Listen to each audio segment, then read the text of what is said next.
Que la gloire soit rendue à notre Dieu, le Créateur des cieux et de la terre.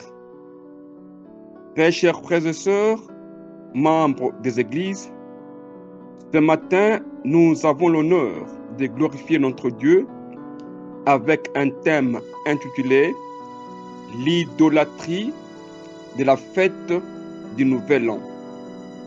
Thème tiré dans le livre des prophètes Ésaïe, chapitre 55, verset 8. Nous lisons au nom de Jésus-Christ. Car mes pensées ne sont pas vos pensées, et vos voix ne sont pas mes voix, dit l'Éternel. Très chers frères et sœurs, membres des églises, car mes pensées ne sont pas vos pensées, et vos voix ne sont pas mes voix, dit l'Éternel. Dieu a ses pensées et ses voix qui sont différentes de celles des hommes. Les pensées des hommes sont tournées vers la chair et leurs voix sont mauvaises. Très chers frères et sœurs, membres des églises, l'Église est-elle appelée à observer la fête de la nouvelle année? Si nous posons une question pareille, c'est pour chercher à éclaircir. Pourquoi est-ce que nous, les chrétiens, nous fêtons actuellement la fête de la nouvelle année? Si nous lisons l'épître de Paul aux Colossiens, chapitre 2, verset 16, nous lisons au nom de Jésus-Christ.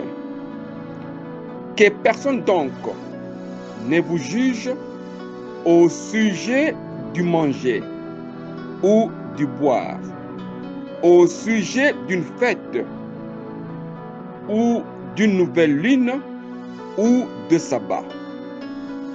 Très chers frères et sœurs, membres des églises, que personne donc ne vous juge au sujet du manger ou du boire ou au sujet d'une fête, d'une nouvelle lune ou de sabbat.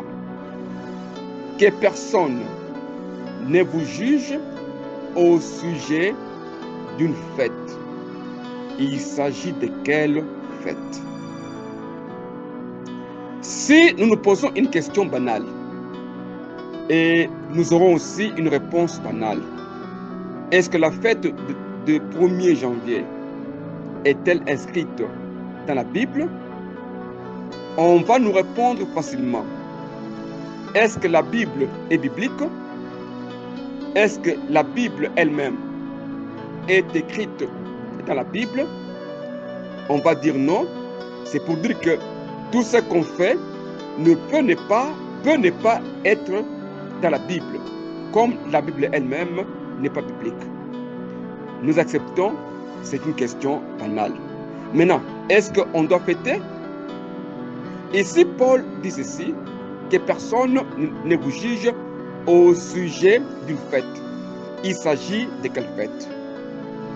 Très chers frères et sœurs, membres des églises, nous ne sommes pas sous le régime de la loi mosaïque pour respecter les rituels et les cérémonies. L'apôtre Paul dit ceci, que personne ne vous juge au sujet d'une fête. Toutes les fêtes étaient prescrites dans la loi de Moïse. Mais aujourd'hui, quand on n'est plus encore sous les régimes de la loi, devrons-nous continuer à fêter, oui ou non? Car la Bible dit ceci, le Nouveau Testament est l'accomplissement du Nouveau Testament. Faudra-t-il fêter? Si nous lisons le livre des Nombres, Nombres, chapitre 10, verset 10, nous lisons au nom de Jésus-Christ. Dans vos jours de joie, dans vos fêtes et vos nouvelles lunes, vous sonnerez des trompettes en offrant vos holocaustes et vos sacrifices d'action de grâce. Et elles vous mettront en souvenir devant votre Dieu. Je suis l'Éternel, votre Dieu. Très chers frères et sœurs, membres des églises, dans vos fêtes, dans vos jours de joie, dans vos fêtes et vos nouvelles lunes, vous sonnerez des trompettes. La sonnerie des trompettes était une loi pour appeler le peuple à l'adoration et à se souvenir de Dieu. Les fêtes étaient admises dans l'Ancien Testament. On devait fêter selon ce que Dieu avait prévu qu'il fallait fêter. Et la fête était appelée par les sons des trompettes. Alors, est-ce que la fête de la nouvelle année actuellement est-elle aussi appelée au son des trompettes? Car Dieu dit ceci, je suis l'Éternel, votre Dieu. Car la trompette vous mettra en souvenir devant votre Dieu. C'est-à-dire que quand la trompette sonnait, c'était la souvenance de Dieu. Revenons un peu dans les Écritures. Est-ce qu'actuellement, quand la fête de la nouvelle année arrive, est-ce qu'on sonne les trompettes pour que l'on soit en souvenance de Dieu? Là encore, c'est une question.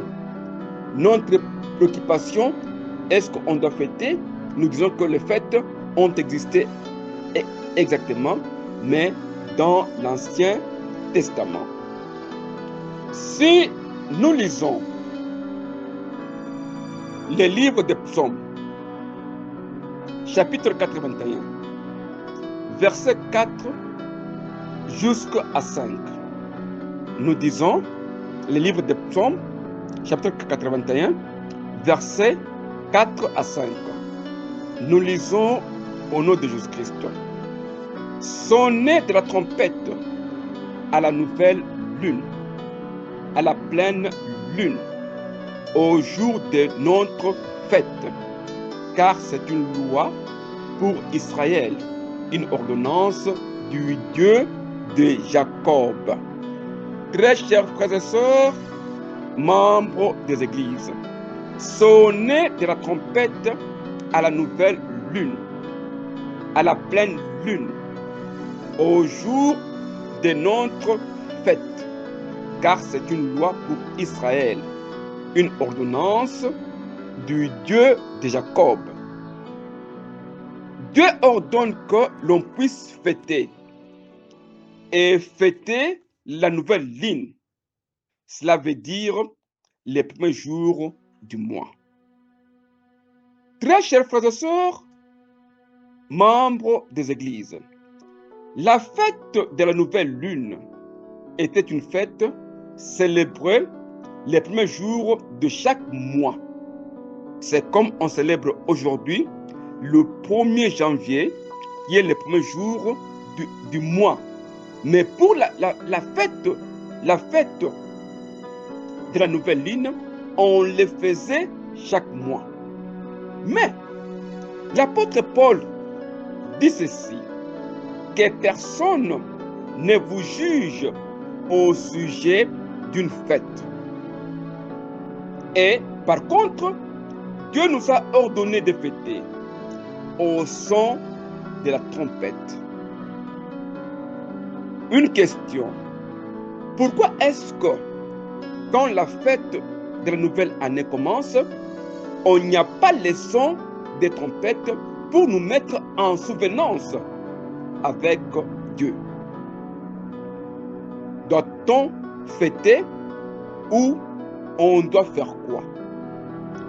Si nous lisons les livres des prophètes Amos, chapitre 5, verset 21, nous lisons au nom de Jésus-Christ.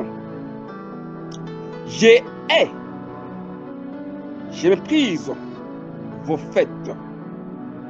Je ne puisse sentir vos assemblées.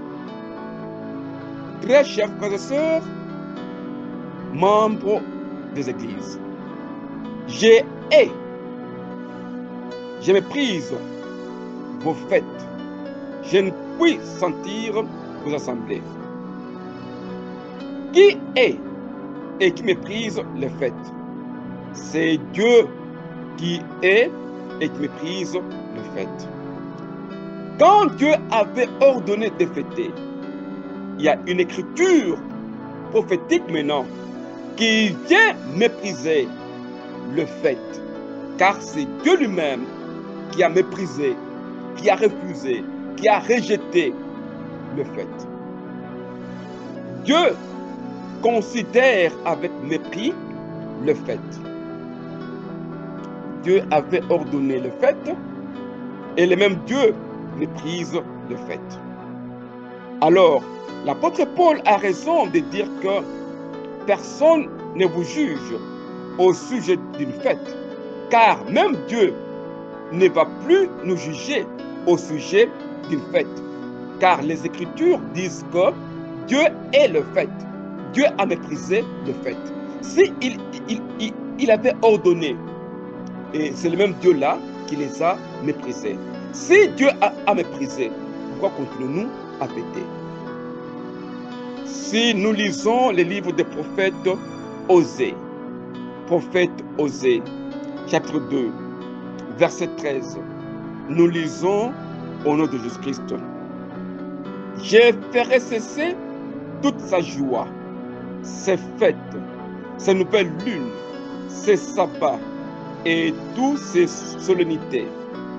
Très chers frères et sœurs, membres des églises, ainsi dit le Seigneur, je ferai cesser toute sa joie, ses fêtes, ses nouvelles lunes, ses sabbats et toutes ses solennités.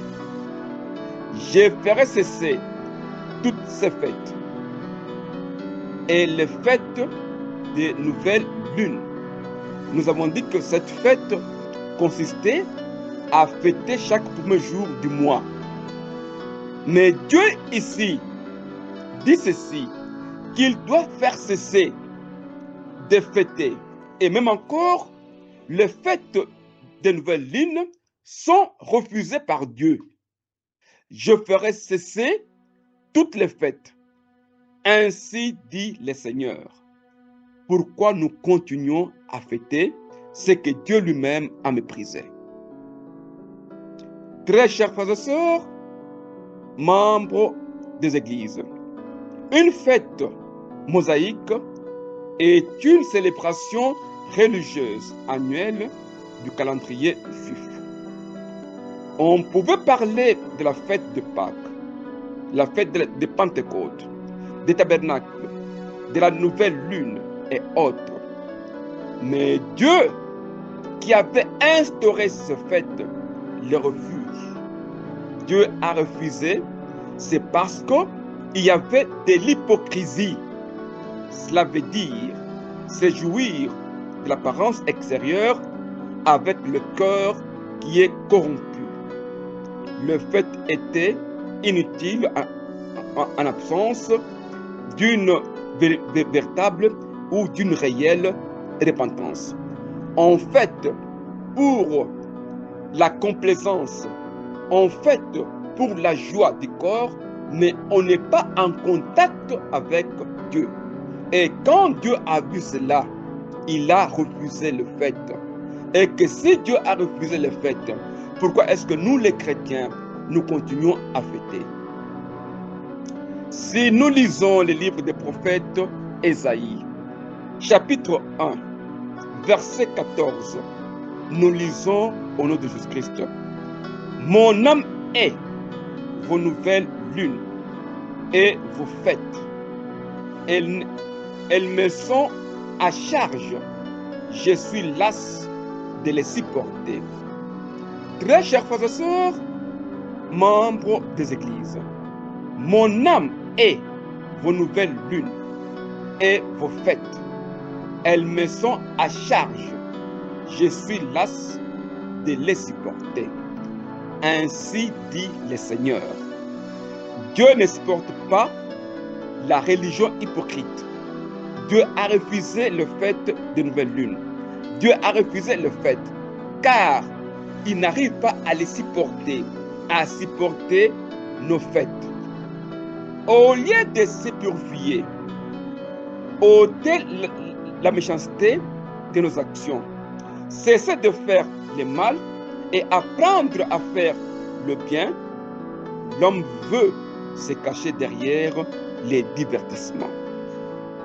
Très chers frères et sœurs, membres des églises, nous venons de comprendre qu'à travers les Écritures, l'Éternel Dieu condamne les fêtes. Nous devons alors analyser notre sujet. L'idolâtrie des fêtes du Nouvel An. Pourquoi l'idolâtrie? Et qu'est-ce que l'idolâtrie? Si nous lisons le livre de Deutéronome, chapitre 8, verset 20, nous lisons au nom de Jésus-Christ. Vous périrez comme les nations que l'Éternel fait périr devant vous, parce que vous n'aurez point écouté la voix de l'Éternel, votre Dieu. Très chers frères et sœurs, membres des églises, vous périrez comme les nations que l'Éternel fait périr devant vous, parce que vous n'aurez point écouté la voix de l'Éternel, votre Dieu. Vous périrez parce que vous n'aurez point écouté la voix de l'Éternel, votre Dieu. Dieu a refusé le fait, mais nous continuons à fêter, prétendant connaître Dieu. Non, non, c'est l'idolâtrie. L'idolâtrie, très chers frères et sœurs, membres des églises, est l'oubli de Dieu. Abandonner Dieu, s'éloigner de Dieu en fuyant son nom. Quelqu'un qui va à l'encontre de la parole de Dieu, à l'encontre de la recommandation de Dieu, il fait le contraire de la parole de Dieu. Il est idolâtre. C'est de l'idolâtrie. Pourquoi ça? Si nous suivons dans la chronologie, Dieu a parlé avec Moïse. Dieu a parlé avec les prophètes avant que ne vienne le Nouveau Testament. Déjà, dans l'Ancien Testament, Dieu a recommandé à Moïse de fêter. C'est même là Dieu, toujours dans l'Ancien Testament. Il a dit non, il faut cesser, il faut bannir, il faut annuler. Je n'aime pas vos fêtes. Dès lors que Dieu a refusé les fêtes et que nous continuons à fêter, nous faisons de l'idolâtrie. Très chers frères et sœurs, membres des églises, nous avons refusé d'écouter la voix de l'Éternel, notre Dieu. Fêter les Nouvel An, c'est de l'idolâtrie. Les Écritures nous avertissent contre la tentation d'oubli de Dieu.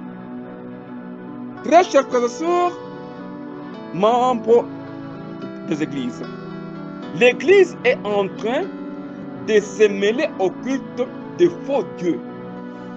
L'Église est en train de copier les habitudes des nations que Dieu avait dit qu'il ne fallait pas vivre avec ces nations. Aujourd'hui, les nations sont dans les églises, comme les cas de fête des Nouvel An. Une idolâtrie. Le jour de Nouvel An est célébré comme un jour de fête officiel et tout travail est interdit. Le sabbat, le travail est interdit. Le jour de Nouvel An, le travail est interdit. Et par contre, à ce jour-là, nous suivons maintenant le divertissement charnel qui n'ont rien à faire avec Dieu. Qui n'ont rien à faire avec Dieu. Et c'est pourquoi Dieu refuse de fêter. La fête de Nouvel An est une invention humaine. Le jour de fête inventé par les hommes sans aucun rapport avec Dieu. Très chers frères et sœurs, membres des églises, le 1er janvier a été établi comme premier jour de l'année par le calendrier grégorien de 1585. C'est pourquoi nous avons le Nouvel An différent. 1. Le Nouvel An des Chinois, qui n'est pas le 1er janvier. Le Nouvel An des musulmans, qui n'est pas le 1er janvier. Le Nouvel An des Juifs, qui n'est pas le 1er janvier. Et le Nouvel An des Romains, qui est le 1er janvier. Très chers frères et sœurs, membres des églises, si Dieu est universel, pourquoi cette différenciation? Cela prouve que nous sommes dans l'idolâtrie, car ce qui appartient à Dieu doit être universel. Maintenant, cherchons qu'est-ce que Dieu a dit, d'abord partant de l'Ancien Testament. Si nous lisons le livre d'Exode, chapitre 12, versets 1 jusqu'à 2, nous lisons au nom de Jésus-Christ. L'Éternel Dieu dit à Moïse et à Aaron, dans le pays d'Égypte, ce mois-ci sera pour vous le premier de mois. Il sera pour vous le premier de mois de l'année. Très chers frères et sœurs, membres des églises, ce mois-ci sera pour vous le premier de mois. Il sera pour vous le premier de mois de l'année. Le premier jour du premier mois de l'année est le jour où les Hébreux furent délivrés de l'oppression égyptienne. Très chers frères et sœurs, membres des églises, le premier jour du premier mois marque le début de la vie avec Dieu. On devient une nouvelle créature. On quitte la servitude. On quitte le monde des ténèbres et que l'on commence à être dirigé par Dieu. Dès que vous mettez un pas, votre vie devient dirigée par Jésus-Christ. Votre nouvel an commence. C'est pourquoi l'apôtre Paul a écrit ceci. Si nous lisons le deuxième épître de Paul aux Corinthiens, chapitre 5, verset 17. Des Corinthiens 5, 17. Nous lisons au nom de Jésus-Christ. Si quelqu'un est en Christ, il est une nouvelle création. Les choses anciennes sont passées, voici toutes choses sont devenues nouvelles. Très chers frères et sœurs, membres des églises, si quelqu'un est en Christ, il est une nouvelle création. Les choses anciennes sont passées. Les nouvelles ans commencent avec l'Exode, la sortie de la servitude satanique pour être dirigé par Christ. Nous devons vivre selon la parole de Dieu et non selon les hommes. Si réellement nous disons qu'il y a une nouvelle année, supposons que c'est vrai, Qu'est-ce qui est nouvelle? C'est le chiffre de l'année qui est nouvelle ou c'est l'année qui est nouvelle? On se pose une question. Bonne année, nouvelle année. Ce qui est nouvelle, c'est le chiffre de l'année qui change. Exemple, on était en 2024. Nous commençons maintenant 2025. Ce qui est nouveau, c'est 2025 qui n'existait pas, qui est devenu nouveau, ou c'est ce qui est dans l'année qui est nouveau. Car si nous lisons les livres de Ecclésiaste, chapitre 1, verset 9, nous lisons au nom de Jésus-Christ.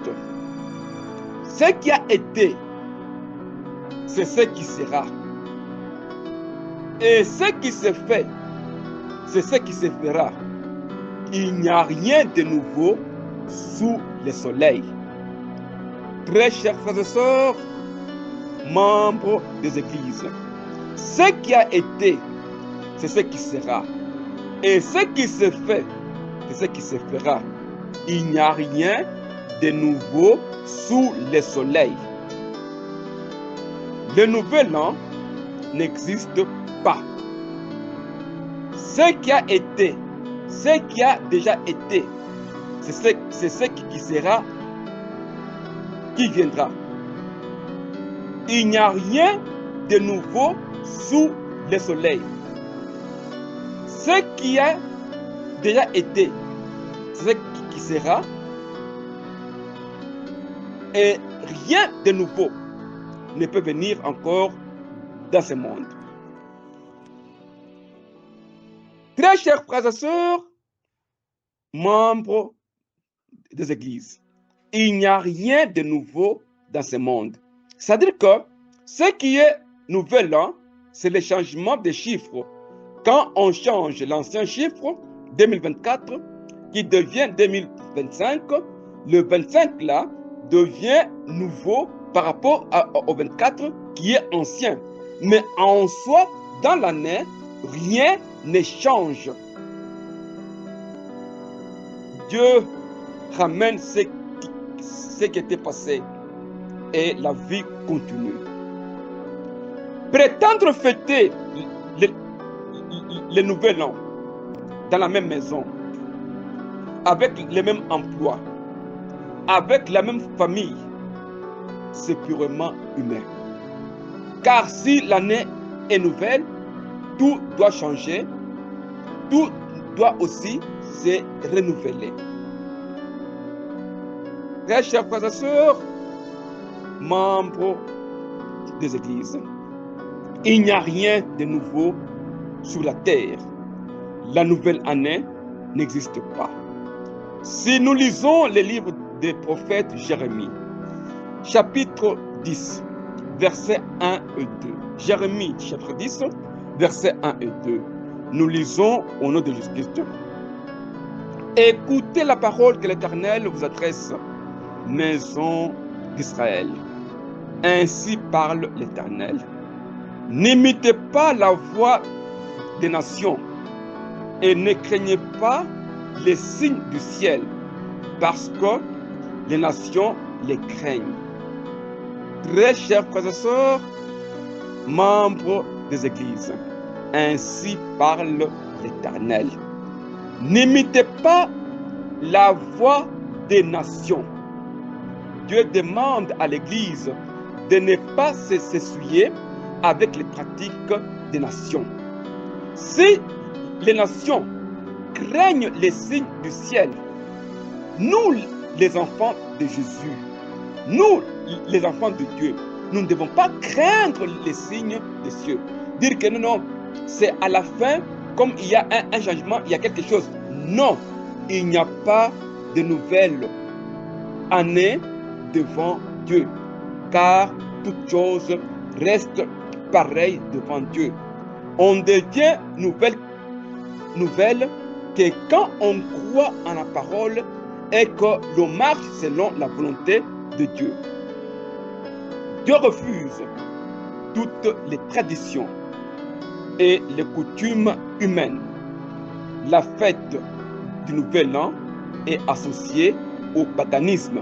Alors nous, chrétiens, nous ne devons pas accepter vivre cette fête. Si nous lisons l'épître de Paul aux Galates, chapitre 4, verset 10, nous lisons au nom de Jésus-Christ. Vous observez les jours, le mois, les temps et les années.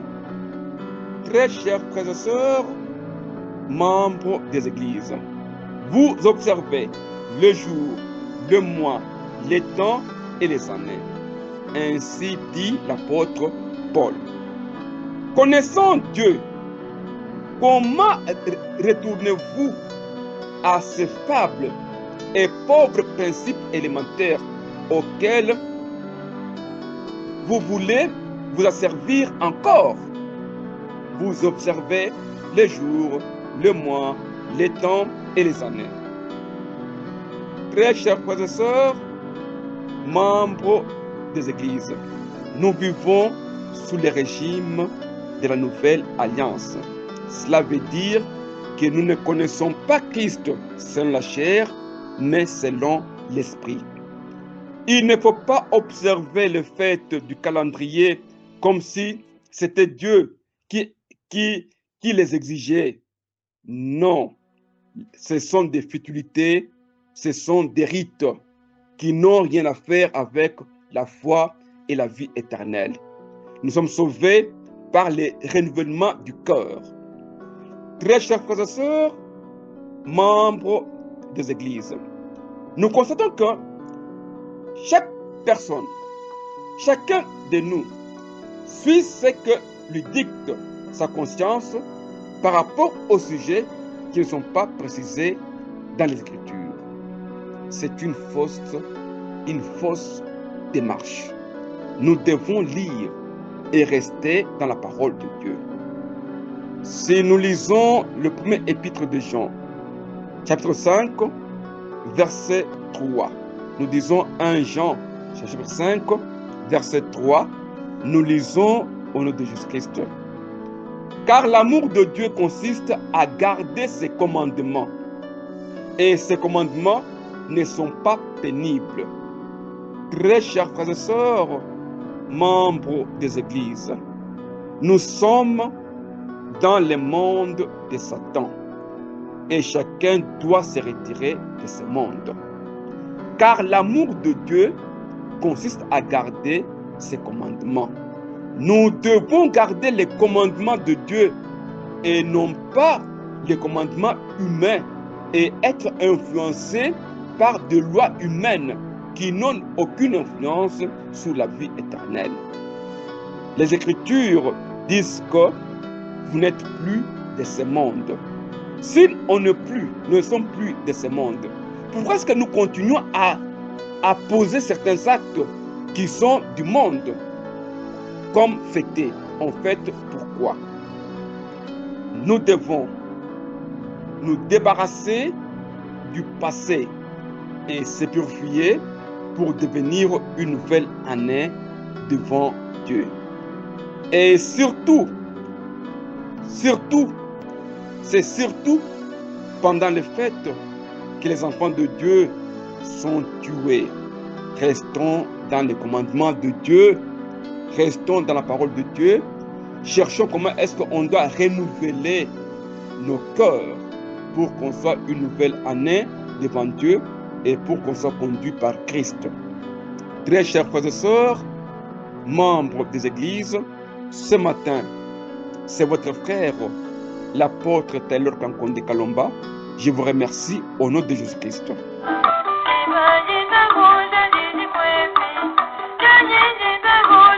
Milongo